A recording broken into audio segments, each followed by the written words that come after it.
As soon as they get a reaction, they make their move, just like that wife. He knows that no normal person in that world can perceive their existence, but even so, they cling to them. Why do they want that? He thinks that maybe these creatures want to integrate into human life. Sometime later, he is holding his phone and receives a payment of 3 cents. To survive in this world, he will need at least a bit of money to discover the things he needs. In the work group, a guy named Wu Dai is calling for him. The protagonist, Yizu Fangu, works selling apartments for a company and knows he hasn't received the commission for one he sold recently. So he sends a message saying he's going to settle that, and he speeds up on his bike. When he gets there, strangely, it's a hospital instead of the company's building. The place looks more like an abandoned building. He stands sweating at the door, wondering if this is the sales place. He reaches the door and his phone rings. He says he is coming up and asks if everyone is in the office. The people say yes, that the owner's son tried calling him several times, but he didn't answer. The protagonist says that's fine, then he will come up. He realizes that this place is definitely affected by reality, but the people on the call didn't seem to be doing badly. He finds it strange but also interesting. Walking down the corridor, he suddenly bumps into something. He feels he touched something soft and wonders what it was. He calmly reaches with his hand, wanting to know if that is the limit he can go. But what he touches are 2 magical spheres of clairvoyance that predict a pleasant future. The rascal blushes, and suddenly he feels something. A slap lands on his face. The girl appears, screaming that she will complain about him, and she runs toward the guard while he doesn't understand what is happening.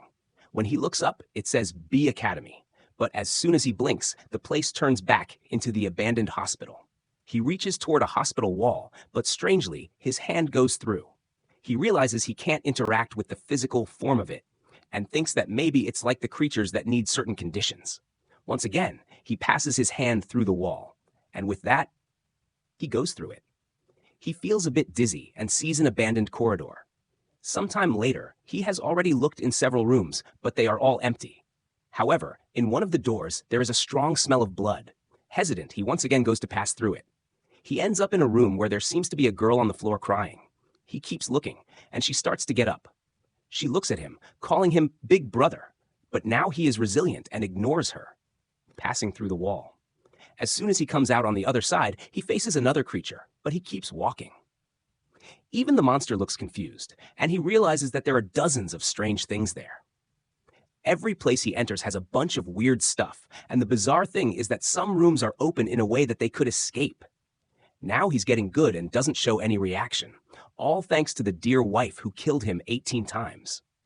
Suddenly, he sees some papers on the floor that talk about experiment number 128, which underwent a transformation.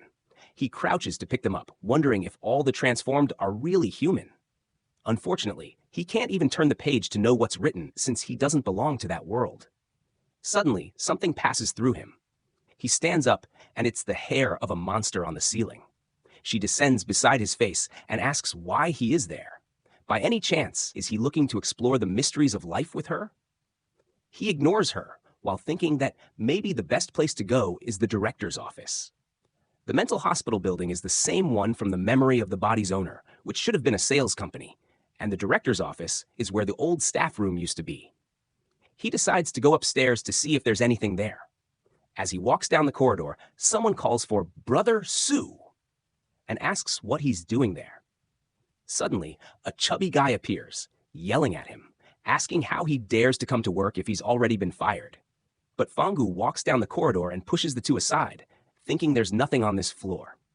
The guy with glasses looks confused, and the boss is cursing at him, asking why he's going to the second floor and telling the guy with glasses to stop him. But Fangu is already walking over there and finally finds the director's office. Someone yells for him to stop, but he's already got his hand on the doorknob. The friends behind him are freaking out, saying it's all over.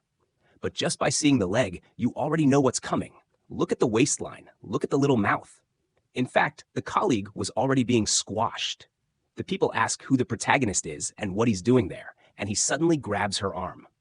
She tells him to let go and asks what he's doing, but he just throws her aside, saying she's too noisy.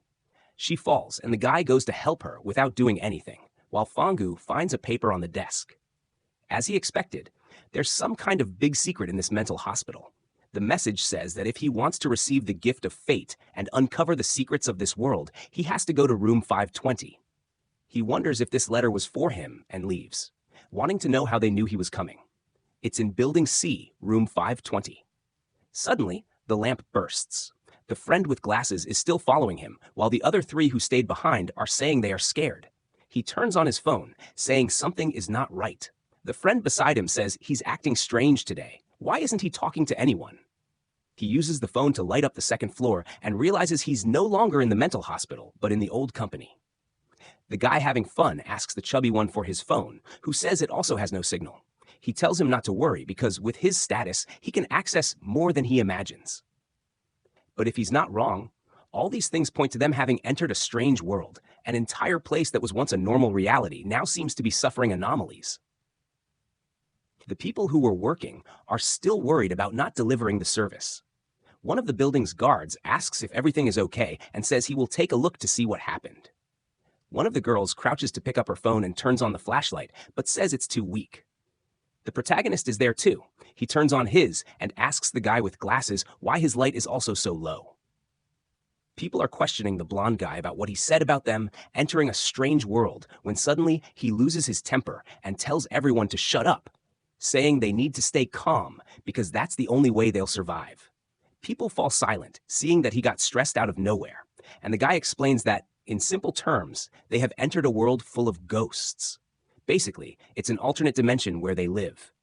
People are silent for a second and ask about the guard. Who went to check the light? It's been 3 minutes, and he hasn't returned. Tong once again warns that in this world, you can't violate any ghost rules, or you'll die. The chubby guy, trembling, asks what they're going to do now. Then he replies that they urgently need to find a way to escape from there, or everyone in that place will die. The protagonist is sweating cold and hears a sound behind him. From the familiar sensation, he knows it's a ghost approaching.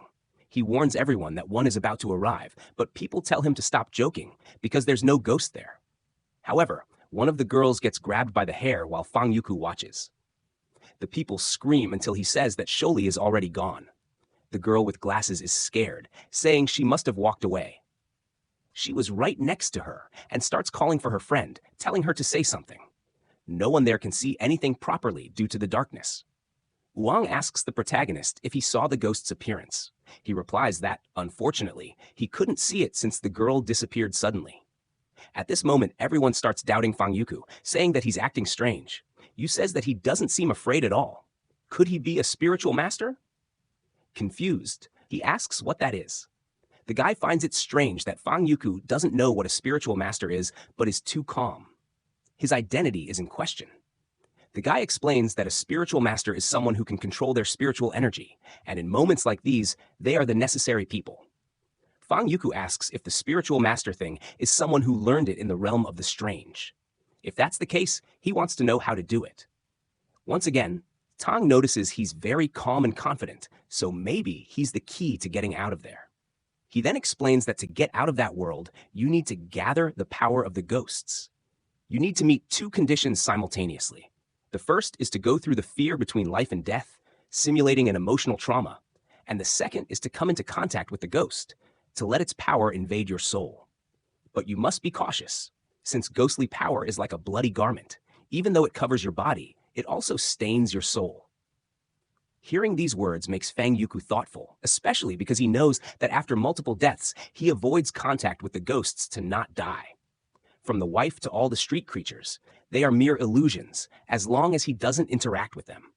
However, when a ghost crosses into reality, it can kill without the need to be seen, so maybe if he can contact them, he will be able to eliminate them. Fang Yuku wonders if this is a good thing.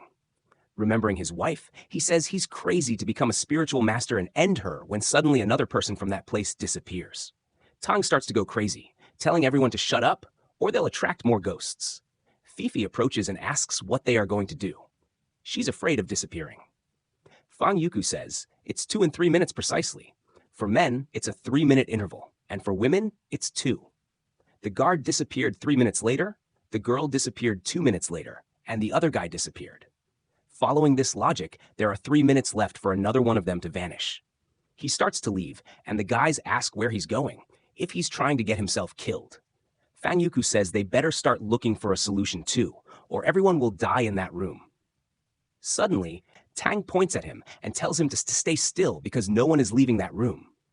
But the protagonist ignores him and says that, considering there are 8 of them, in 20 minutes there will be no one left. Fang Yuku looks back and warns that anyone who tries to stop him will die before the ghosts. Walking down the corridors, the friend with glasses asks why they never find the stairs, while Fang Yuku recognizes the lights as the same ones that were in the hospital. Suddenly, he realizes they are now back in the hospital. A friend asks if they are hallucinating because, as far as they remember, they were in the company. Why are they in the horror hospital now? Fang Yuku is now sure the company and the hospital are overlapping in this reality. The hospital swallowed the company. At this moment, they see a red pool. The entire corridor is dirty, and they recognize the uniforms there as being from the company. Fang Yuku concludes that the ghosts take 2 minutes with women and 3 with men, because that's the time it takes to eat each type of person. He says they still have some time, and the guy with glasses says that it seems they are still eating Geeling. The protagonist finds it strange because in the hospital, everyone was trapped, and the first time he passed through here, there wasn't all this blood in the corridors. The cuts on the clothes prove they are using some sharp blade, and he found only one like that. Something is coming out of the ceiling, and he remembers that the only one moving freely is the ghost doctor he saw right above him that time. They hear some sounds coming from that direction, and when they look, it's the group that was in the room coming to ask what they will do. They feel a bit awkward, and the chubby guy asks if they found anything by coming down there first. Suddenly they scream, and the girl says there's a lot of blood there. Everyone recognizes it as being from their allies' clothes, and Tang asks if everyone was eaten. Fearful, Fifi begs to leave, and Tang says they really need to get out.